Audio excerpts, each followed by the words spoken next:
JEE main phase 2 3 April evening shift. देखिए physics के कुछ क्वेश्चंस। सो क्वेश्चन है वेव ऑप्टिक्स से ratio of intensities of two coherent sources. Ratio दिया intensities का, ratio of maximum to minimum intensity पूछा है। So I max upon I minimum, as you know the formula, and you know that this is under root I1. So this is the formula, under root I2 upon under root I1 minus under root I2। ये minimum वाला रहता है नीचे वाला, ठीक है। तो इसका कर दीजिए होल स्क्वायर, और यहाँ से I1 की वैल्यू 1:9 में चल रहा है, तो 1 + 9 कर दीजिए, 1 - 9 कर दीजिए, और इसका ले लीजिए होल स्क्वायर, ठीक है जी। सो यहाँ से देखिए ये आ जाएगा 1 + 3, और ये आ जाएगा 1 - 3, और ये आ जाएगा ऐसे करके whole square. So it is 4 upon minus कितना आएगा भाई 2, so it is 16 upon 4, so it is 4:1। So option 4 is correct. Okay, was very simple question. So उसके बाद देख लीजिए यहाँ से ये नेक्स्ट क्वेश्चन आपका ये है, excess pressure inside bubble A is half that of bubble B. Find the ratio of volume of bubble A to B. So भी एक्सेस प्रेशर का जो फॉर्मूला रहता है बबल के केस में, वो आपका सिंपल सा 4T अपॉन R, ठीक है।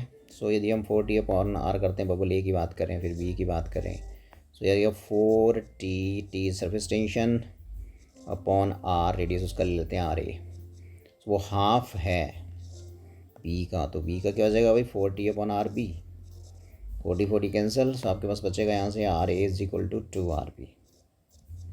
ओके, सो अब पूछ रहा है कि रेशियो ऑफ वॉल्यूम्स पूछ रहा है, तो बबल की शेप स्फेरिकल होता है, आपको पता है। सो वॉल्यूम रहता है स्फीयर का 4/3 πr³। सो यहाँ से आप बहुत देख रहे हैं volume is directly proportional to R³। So volume of bubble A upon volume of bubble B, उसका रेशियो ले लीजिए। तो आपके पास आ जाएगा ये RA अपॉन RB, और उसकी रेज़ टू द पावर 3। अब रेडियस RA की जगह 2RB सब्स्टिट्यूट कर दीजिए। सो ये सिंपल सा क्वेश्चन, इसमें आपके कोई, और इसका है क्यूब, कोई रखें ध्यान, RB cancel, so 2 × 3 means 8 upon 1, 8:1। Option 1 is correct. Okay, so आगे देखते हैं एक और क्वेश्चन, ये लीजिए, इसको कर लेते हैं, पढ़िए क्वेश्चन। सो क्वेश्चन ये बोल रहा है कि रेजोनेंस ट्यूब एक्सपेरिमेंट हम करते हैं to find velocity of sound waves. So उसके ऊपर क्वेश्चन है, रेजोनेंस ट्यूब एक्सपेरिमेंट में क्या हुआ, एक end at one end resonance is obtained at 2 consecutive lengths, L1 = 100 centimetre and L2 = 140। So भाई इसमें जैसे अब रेजोनेंस ट्यूब का एक्सपेरिमेंट करते हैं, तो ये देखिए सिंपल, ये जैसे मान लेते हैं रेजोनेंस ट्यूब है, ठीक है। सो यहाँ से यदि मैं आपको बताऊँ कि एक कितनी नीचे जाके फर्स्ट रेजोनेंस आया 100 सेंटीमीटर। सो यहाँ 100 बोल देते हैं इसको, यहाँ पे आया 100 पे जाके, 100 सेंटीमीटर लेंथ पे जाके नीचे रेजोनेंस मीन्स कि जो आपका ट्यूनिंग फॉर्क आप स्ट्राइक करते हो और फिर उसको यहाँ ऊपर रखते हो यहाँ पे, और फिर आप देखते हो कि वो जब आपको मैक्सिमम साउंड सुनाई देता है, मीन्स रेजोनेंस आ चुका है, ठीक है। Because frequency of vibrating tuning fork will become equal to frequency जो यहाँ एयर कॉलम वाइब्रेट कर रहा है इस रीजन में। सो एट दैट टाइम साउंड की जो लाउडनेस है वो बढ़ जाती है। सो वो नीचे बोल रहा है कि नीचे जाके आया ही 100 सेंटीमीटर पे, ठीक है। अभी देखो ना यहाँ पे, ये यदि हम इसकी क्लोज एंड पाइप की तरह बिहेव करता है, अभी जो रेजोनेंस ट्यूब रहता है क्लोज एंड में, ये नीचे वाला एंड तो क्लोज है यहाँ पे ये, ठीक है। सो यहाँ पे एयर मॉलिक्यूल्स जो हैं वो मैक्सिमम डिस्प्लेसमेंट से यहाँ वाइब्रेट कर सकते हैं, तो मीन्स यहाँ पे क्या बनेगा ऊपर एंटी नोड, क्योंकि anti node is a point जहाँ डिस्प्लेसमेंट मैक्सिमम होता है, ठीक है। तो यहाँ बन गया नोड ये 100 सेंटीमीटर पे, ठीक है। और फिर यहाँ से आगे बोल रहा है ये कि नीचे जाके कितना, और 140, मतलब यहाँ से लेके यहाँ तक ये ले लो 140, यहाँ जैसे वो फिर आ गया आपका, यहाँ जैसे फिर आ गया ये, ठीक है। सो यहाँ से इसको डायग्राम को थोड़ा सा करिए कंप्लीट।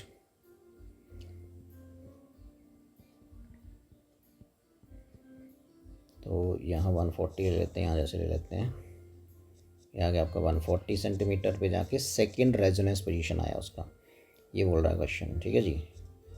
सो यहाँ से यदि मैं इसका डायग्रामेटिकली इसको थोड़ा सा दिखाऊँ तो ऐसे आ जाएगा, ये ऐसे आ गया और फिर ये ऐसे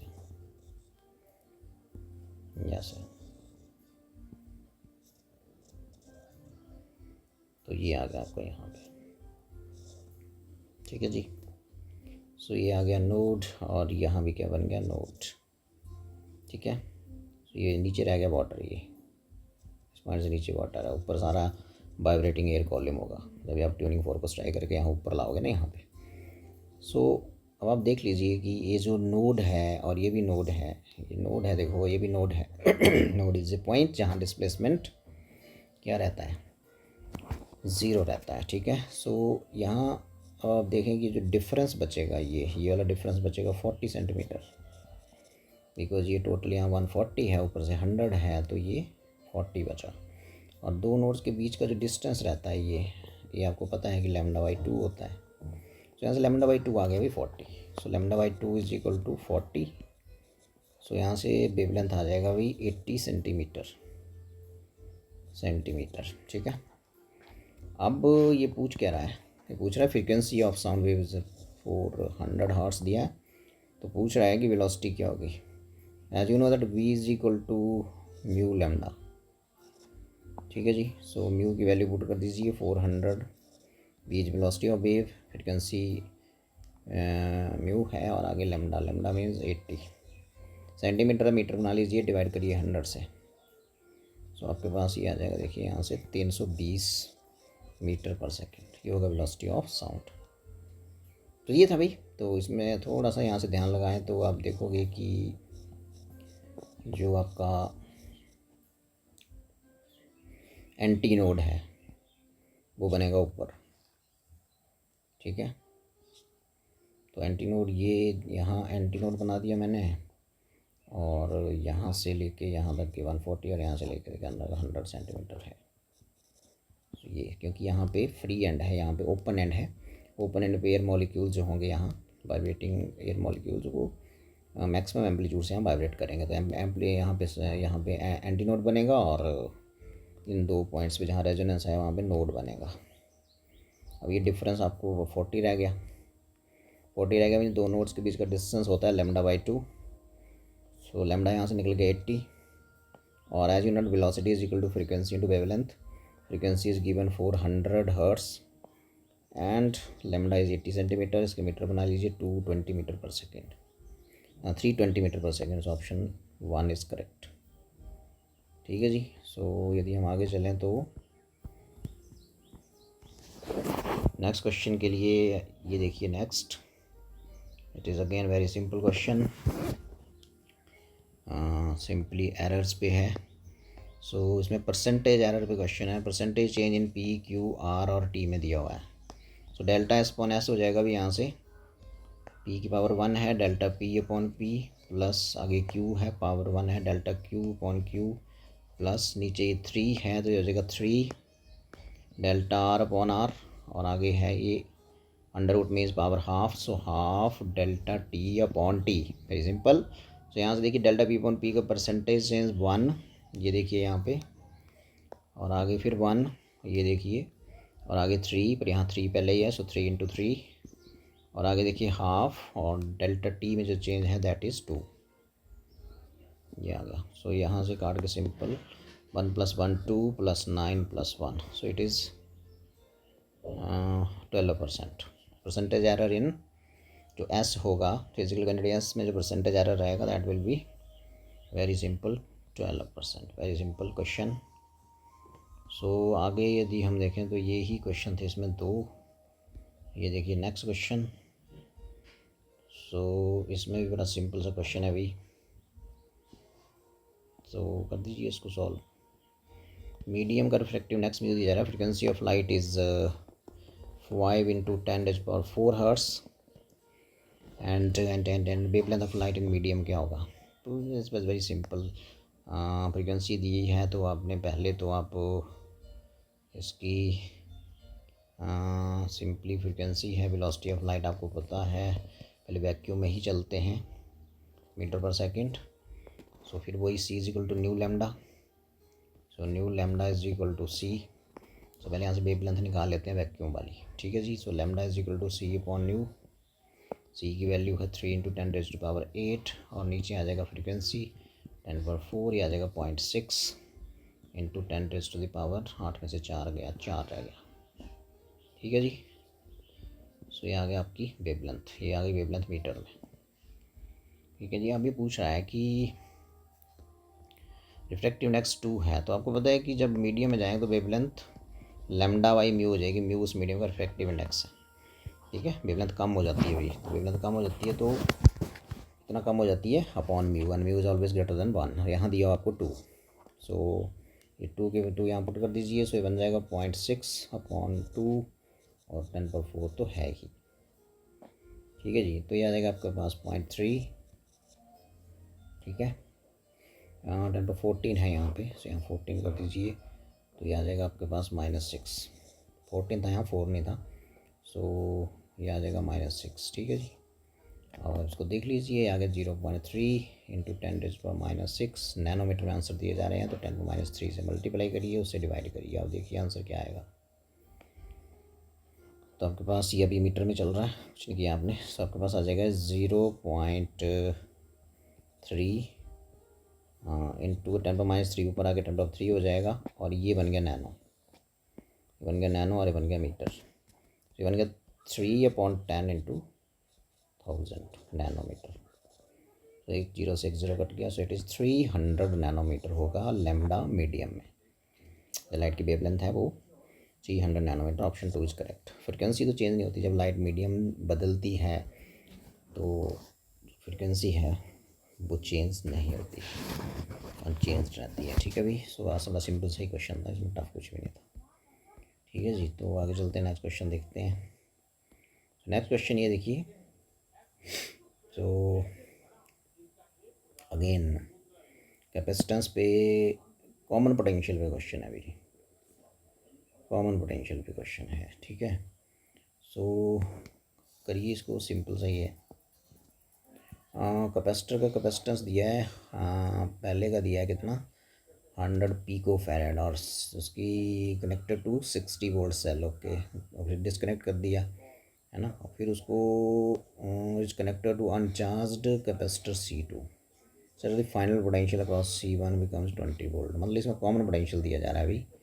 कॉमन पोटेंशियल का जो फॉर्मूला रहता है वो रहता है C1V1, पहले भी क्वेश्चन आया किसी शिफ्ट में, V2 अपॉन सम ऑफ कैपेसिटेंसेस। ये अब इसमें देखिए सिंपल सी वैल्यूज पुट कर दीजिए। C1 जो है आपका वो है 100 और इसको पिको को पिको रहने देते हैं, कनेक्टेड टू 60 वोल्ट, तो यहाँ आगे प्लस, और इसके ऊपर तो चार्ज ही कोई नहीं है, तो and then no connected to uncharge capacitor C2, ठीक है। सो यहाँ क्या आ जाएगा, ये चार्ज ही नहीं है बिकॉज C2 V2 चार्ज हो गया ना, तो यहाँ आ गया 0 upon C1 + C2, 100 plus C2 तो निकालना है, और ये जो V है ये दिया जा रहा है आपको, कॉमन पोटेंशियल पे चले गए वो दोनों, ये ठीक है भाई। जैसे एक कैपेसिटर है आपके, इसमें कॉन्सेप्ट ये रहता है कि एक कैपेसिटर है, ये दूसरा कैपेसिटर है, ठीक है। सो इनको कनेक्ट कर दिया एक वायर से, कंडक्टिंग वायर से, ठीक है। ये पॉजिटिव प्लेट इसका, ये नेगेटिव, ये पॉजिटिव, ये नेगेटिव, एंड सो ऑन। सो यदि इसका कैपेसिटेंस C1 था और पोटेंशियल डिफरेंस सोर्स से V1 था, तो यहाँ C2 V2 था सोर्स। अब क्या होगा, चार्ज फ्लो करेगा टिल दे एक्वायर सेम पोटेंशियल, दोनों जब सेम पोटेंशियल पे चले जाएंगे तो इसको कॉमन पोटेंशियल बोलते हैं उसको। तो आंसर ये आता है उसका फॉर्मूला, ठीक है। तो यदि हम यहाँ से पुट करने की कोशिश करें तो यहाँ गया C2 यहाँ से आ जाएगा 100 प्लस C2, हाँ ये 0 से वही, ये 0 ख़त्म, सो इस 2 से ये 3 आएगा 300, और C2 आ जाएगा 300 - 100, that is 200 pico farad. Simple common potential पे क्वेश्चन था, option 1 is correct. Conventional formula याद रखिए, इस पर बहुत सारे क्वेश्चन आए थे और शिफ्ट में लगभग हाई रहा है। सो यहाँ से 200 पिको फैरेड, ठीक है। तो ये कैपेसिटर अनचार्ज था दूसरे वाला, सो C2V2 दूसरे पे चार्ज हो गया तो वो 0 है, और कॉमन पोटेंशियल V की जगह मैंने क्या लिख दिया भाई 20, ये 20, ठीक है। और फिर हमने यहाँ से जो दूसरे कैपेसिटर का कैपेसिटेंस था वो था 200 पिको फैरेड, ठीक है जी। तो ये देखिए एक और क्वेश्चन सिंपल सा, इससे सिंपल क्या हो सकता है भाई, बहुत ही सिंपल। ये देखिए बल्ब 100 वाट 220 वोल्ट पे पावर दिया हुआ है, तो इसको करने के दो तरीके हैं, जैसे तुम कर लो जैसे मर्जी कर लो। सिंपल है कि जो आपका पावर कंज्यूम रहता है वो रहता है voltage into current. So virtual value को ई भी बोल देते हैं और करंट की वर्चुअल वैल्यू को आई भी बोलते हैं। Virtual mean RMS value. So यहाँ से यदि मैं आपको पूछूं कि यहाँ क्या क्या गिवन है, हाँ आई नहीं है गिवन, तो ये 100 है, ठीक है। इसको इधर कर देते हैं तो आई यहाँ से निकल जाएगा P/EB, P/EB। EB means virtual value, P is 100 watt, EB is 220, so ये कैंसिल हो गया, सो इट इज़ 1.22 एम्पियर। और आपको पता है कि जो वर्चुअल वैल्यू होती है वो पीक वैल्यू का बाई 2 होती है ना, तो यहाँ आ गया 1.22, तो यहाँ से आई नॉट आ जाएगा √2/22। √2 कितना रहता है 1.41/22, ठीक है। सो ये रहेगा, पीक वैल्यू पूछ रहा है ना, यस पीक वैल्यू करंट पूछ रहा है बल्ब में, सो यही रहेगा भाई, ठीक है। तो आ जाएगा एम्पियर में, सो आ जाएगा आपके पास 141/100 × 22। तो यदि मैं 22 को डिवाइड लगाऊंगा 141 से, तो ये मेरे पास बन जाएगा, चलो अप्रॉक्सीमेटली इसको मैं 142 ही मान लूँ या 140 मान लूँ, तो अप्रॉक्सीमेट मैं देख लेता हूँ कितना आएगा। ये 0 से 0 कट जाएगा, सो यहाँ से 2 से काट देते हैं 7, आ जाएगा 7/11 × 1/10। सो मैं इसको देखूँ तो ये बन गया 7/11 कितना होता है भाई 0.66640 बचा, लगभग ये 4 आ जाएगा भाई, नहीं लगी 0 ये।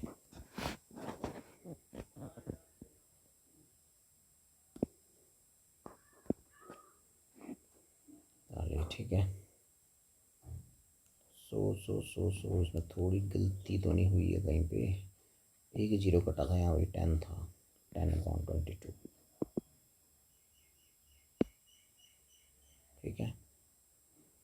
सो आई नॉट था यहाँ पे √2, 10/10 भी था यहाँ पे, सो ये आ गया 10। सो यदि मैं इसको ये किया तो यहाँ 10 भी था, तो यहाँ 10 भी था, इससे ये कट गया तो ये नहीं होगा यहाँ पे। सो लगभग ये आंसर आ रहा है, देखिए सिंपल सा।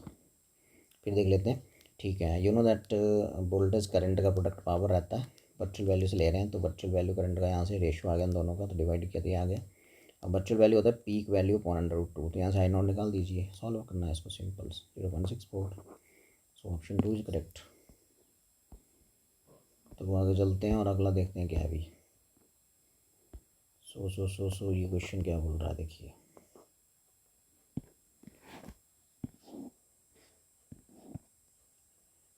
O2 negative and H negative are projected in magnetic field perpendicular to field with same speed.